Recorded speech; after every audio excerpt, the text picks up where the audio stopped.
Ladies and gentlemen, I'm Trisia and Rinjani as Prime Minister of Opening Government.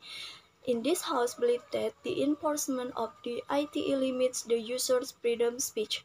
The Information and Electronic Transaction Law, or ITE Law, or Law Number 11 of 2008, is the law that regulates information and electronic transaction, or information technology in general.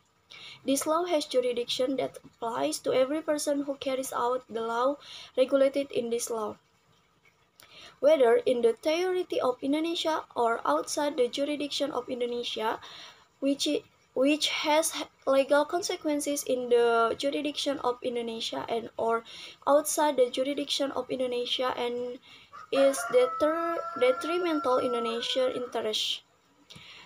Utilization of ITE technology is carried out based on the principle of legal certainty, benefits, prudence, good faith, and freedom to choose technology or technology neutrality. The use of information technology and electronic transaction is carried out with the aim of, first, to educate the nation's lives as a part of the world information society. The second is developing trade and the national economy in order to improve people's welfare. Third is increase the effectiveness and efficiency of public services. The fourth is to open the widest possible opportunity for everyone to advance their thinking and abilities in the fields of use and utilization of information technology optimally and responsibly. The last is provide a sense of security, justice, and legal certainty for user and operator of information technology. As we know, the law was issued by Susilo Bambang Yudhoyono in 2008, which is 10 years after reform struggle, which provided protection for citizens to express opinions. But ironically, the ITE law continues to threaten the freedom of expression that was fought for in the 1998 reform era. The SBY government issued that ITE law with the intention of protecting consumers, including in conducting electronic transactions and the widespread use of the internet in the national economy. However, in its implementation, the government and the apparatus actually misused the law to silence those who criticize the state. This, of course, injures the citizen freedom of expression, which continues this line. The independent watchdog organization for democracy and Freedom House said Indonesia's status fell from free to half free toward the end of SBY's administration in 2014. Indonesia's ranking in the Internet Freedom Index fell from position 41 in 2013 to 42 the following years. Conditions are getting worse in the Jokowi's administration, a presidential figure who is expected to bring about new change in the landscape of freedom of expression in Indonesia with a background that is free from the military and politics. Under the Jokowi administration, the indicator for civil liberties fell from 34 in 2018 to 32 in 2019. Meanwhile, the index for freedom of expression fell from 12 from 2015 to 11 in 2019. The following is an example of a lawsuit. The president's insult.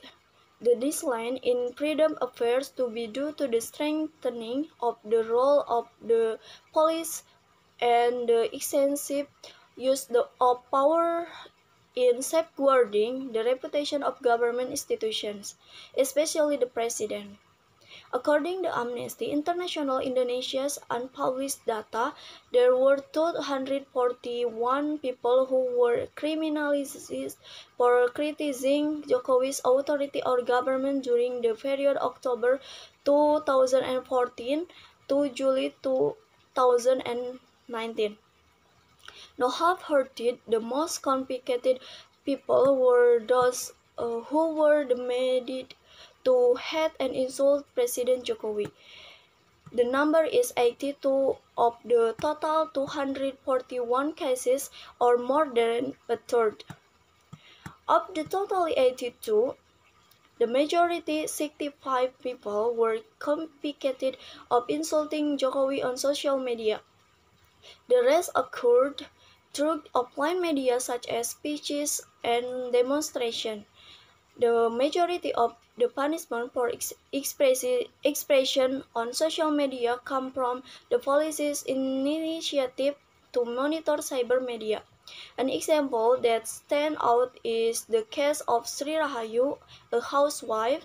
He was sentenced to prison for a first year and one fine of 20 million in August 2017 for spreading false, misleading, and insulting news to Jokowi through posts on Facebook.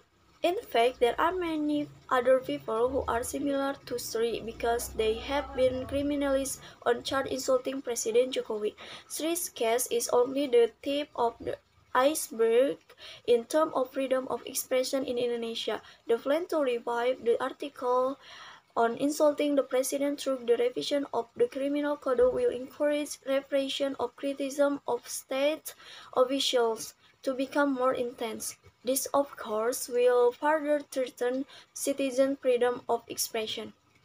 Data from Sapanet in 2018 saw that out of 245 cases using the IT law from 2008, more than a third of the report, 35.92%, were state officials.